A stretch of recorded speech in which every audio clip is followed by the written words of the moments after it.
¿Se puede volar un dron junto al Gran Buda de Pattaya legalmente y sin molestar a nadie? Esa era la pregunta que quería responder cuando solicité autorización para grabar este vuelo.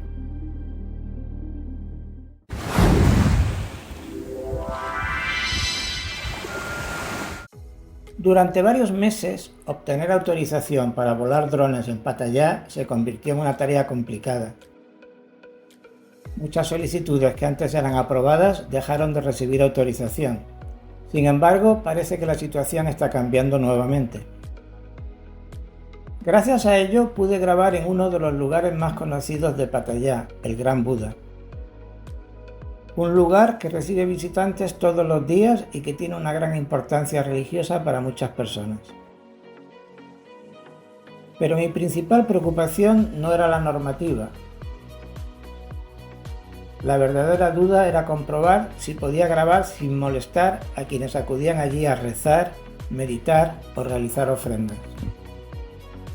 Por eso mantuve el dron a una altura prudente, evitando vuelos bajos cerca de las personas y procurando pasar lo más desapercibido posible. Al revisar posteriormente las imágenes, me llamó la atención que nadie parecía prestar atención al dron.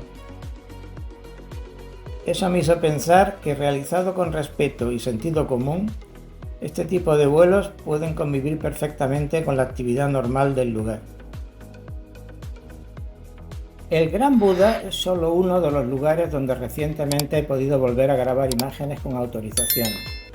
En próximos vídeos seguiré mostrando otros lugares de Pattaya donde es posible volar legalmente y con respeto hacia las personas que los visitan.